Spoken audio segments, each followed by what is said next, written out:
Good morning and welcome to Viewpoint. At some time in our lives, we have been too busy with work, school, or even church to focus on what our purpose in life may be.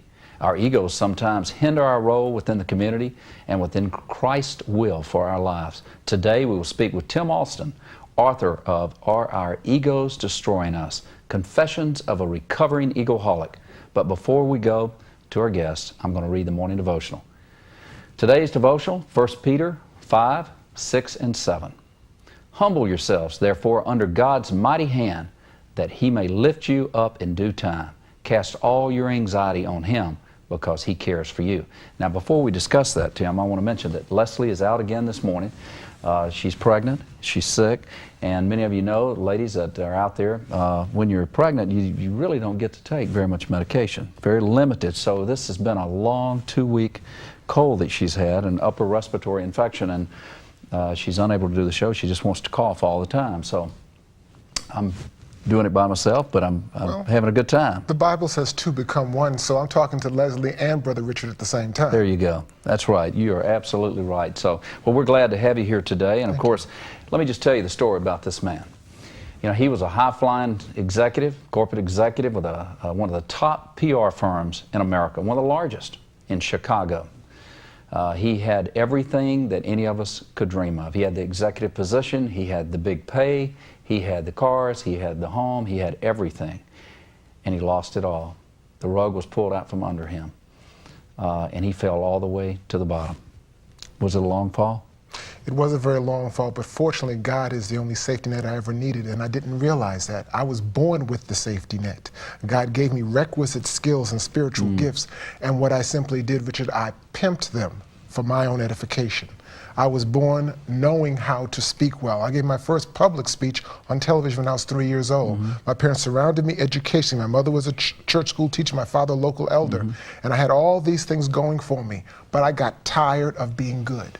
I got tired of, so like the prodigal son, I begged for my freedom, and they gave me my freedom. The problem was that they gave me my inheritance like the prodigal son, but the problem was I did not invest that inheritance, so I skimmed off the top. Even my major in college was English, not because I believed in English literature or Byron, Shelley, and Keats and Shakespeare, but because from a biblical background, I knew that all literature boiled down to biblical principles. So I simply never read the homework. So when I would go to class, I never could answer the questions who said what to whom. But anything that was philosophic, I could answer because it was all based upon principles. And I slid through college, I slid through my early professional life because I was just pimping those values until I hit rock bottom. Now let's talk about that. You've lost your job. Yes. Now when you lost your job, you had a lot of debt. Yes. Because you had bought everything that you were told you had to have in order to know that you were successful. In a nutshell, Brother Richard, I was spending money I didn't have to buy things I didn't need to impress people I didn't even like. I was so busy trying to live that high life, but I began to realize from my parental upbringing that I was out of sync with myself. And I began to pray, Lord, rescue me. And the first thing He did is stripped me of my job, stripped me of the things that I thought were so important. Wait a minute. Now this is important. You knew that things were not right when you were living that high life. You knew it. You said, this is not right. You couldn't see. What did you find yourself in kind of a you know, how do I get off this treadmill? You know, we hear that all the time. People say, I just can't get off the treadmill. I'm on this treadmill. You know, I bought all this stuff. I got my kids doing this. I got all these things happening in my life, and it's totally stressing me out. And of course, we you know, people sometimes, you know, do some very ridiculous things on occasions when they find themselves in that situation. Let me tell you how ridiculous it got for me. But you started praying. I started praying, but it got so ridiculous that I remember one time in all of my womanizing, I bought Valentine's cards for different women and sent them to them, right envelope, wrong addresses. And they later told me, so I think. But I began praying because my parents early on placed that in me. The Bible says, train up a child in the way he should go. When he gets old, he will not depart from it. But I was spending so much of my life, almost 28 years, running away from those basics. But they were part of the hard drive of my life. And ultimately, I saw I was spending so much out of control. I said, Lord, help me. Do whatever you need to do. I'll do what you want me to do. I'll go where you want me to go. I'll say what you want me to say. The first thing God did is strip me from all those things I thought were important. I lost my big job with the world's largest public relations firm, my posh Chicago High Park apartment overlooking Lake Michigan. He stripped me to my irreducible essence and helped me see I'm what you need. Don't confuse the verb to be with the verb to have. Give it all up. Yes. That's what he says. Yes. Give it all up and go with me. And I began to learn that. I started working in a small public relations firm, didn't make much money because I actually got paid for what I actually produced, and I starved. But what I began to learn is that this process of stripping me of all these things was a debreeding process from God, of taking all this excess off me so he could put within me his agenda. And then, like the prodigal son, God sent me back home. Home then for me was back to my alma mater, Hampton University, where I became the president of the school, created the position as assistant director of freshman studies. And I said, what am I doing here doing this? But in working with college freshmen, it taught me how to listen, which I was poor at. It taught me how to multitask. It taught me how to manage time.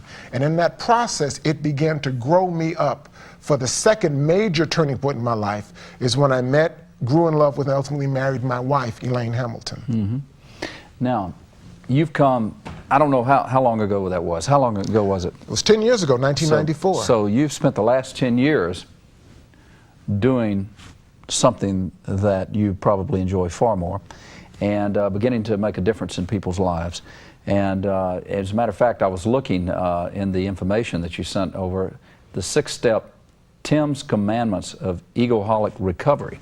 Yes. Tell us about that. Well, I recognize the fact, it took 3 things for me. I mentioned, first of all, coming back to the Lord in 1987. Number 2 was finding and meeting my wife, who became the sandpaper in my life. And number 3, in 2001, I became an entrepreneur. For me, and probably much like you, Brother Richard, entrepreneurship is one of the closest ways God got to me. Because when you're an entrepreneur, you have no safety net of a guaranteed paycheck, an institutional budget of staff. You have no safety net. Matter of fact, every morning you wake up, you're unemployed. So therefore you say, God, give me my marching orders today. In that process, I began to learn that my biggest problem was nothing else but me. My ego was my downfall. And God began to work through me, and I coined the word egoholism, like alcoholism. Egoholism is the compulsion or the irresistible impulse to act and or react excessively due to feelings of inadequacy. I was an egoholic in recovery. And egoholism is different from egotism because egotism addresses big egos. Egoholism addresses both big and little egos. Big egos such as arrogance, selfishness, sexism, racism, classism, elitism. Little egos such as procrastination, poor time management, flirtation. I was diseased with both. And I began to see them in other people, but I first saw them in myself. And God allowed me to start writing about it. That's why I'm writing this book. So what I've begun to learn is, just like Alcoholics Anonymous has a 12-step program, I developed a 6-step program called the Tim Commandments of Egoholic Recovery. You know, let me just stop you there because this is extremely interesting. One point, you know, as I think about, you know, my last, 20 plus years, 30 years in business, I think of people that had climbed up the corporate chain in various businesses, companies I was associated with, companies that I did business with, companies that tried to do business with us, but I met people in organizations that had that disease and had it bad. I mean, had it to the point that they'd gotten themselves way up in the organization, and it was difficult for people to actually see that unless they interacted with them daily. Well, let me give you a small example. Let's take a person like Governor Arnold Schwarzenegger. What would make a man who arguably is making $175 million a year in films, what would make him want to take a job that pays roughly $75,000, where mathematically it would take him 33 years to make that money again?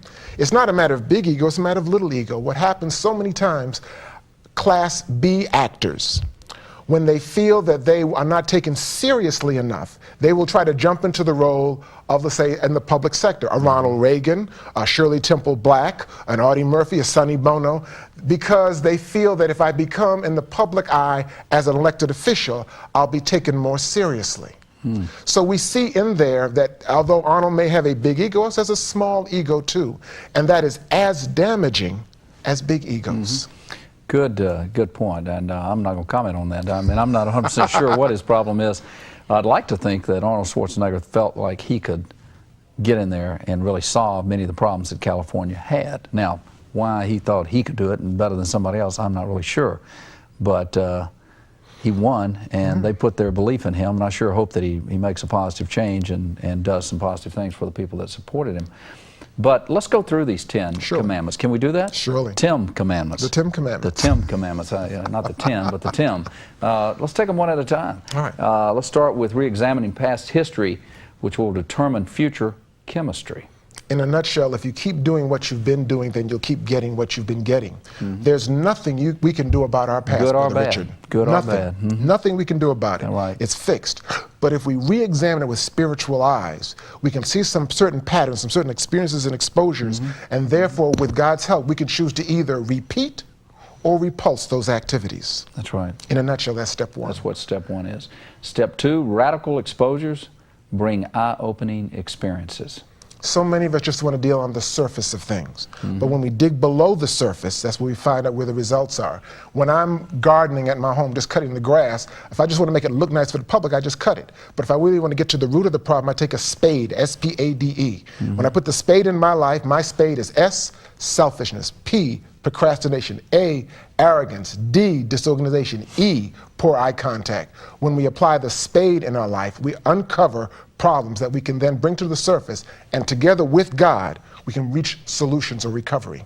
How would you suggest to people to do, what's the best way to do that spade work? The best way, number one, is be convinced of the fact that you cannot do it on your own. There is a marriage between God and man. God will not do it for you, otherwise it will take away your freedom of choice and power of will. But the two team together will bring the success. You guys say, Lord, I don't know. I am weak. I have a problem. Help my unbelief, fill me, and God will step in a measure proportion to our faith. And God will start showing you these things, won't he? Yes, They just start coming out. And he will bring people to help you. I call them truth tellers. That's right. All around us, there have been people who've been trying to tell us the truth about ourselves, but our arrogance won't listen. Truth tells us persons, places, or activities that reveal us to us, typically in an uncomfortable way. It could be a billboard. It could be a radio commercial. It could be a coworker. If we but listen to them, they will help us save a lot of wear and tear on ourselves. Amen. Okay. Third, homework listening teaches you to listen and learn. My roommates told me freshman year in college, they said, Tim, you're a good speaker, but you're a poor listener. When you become a better listener, you'll become a better speaker. It took me 30 years to realize my problem. Listening requires humility.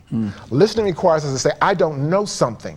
But if I listen long enough and say I don't know, then the information will come.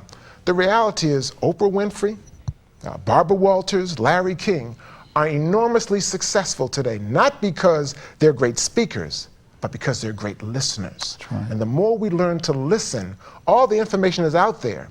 It will come to us. We've got to learn to listen.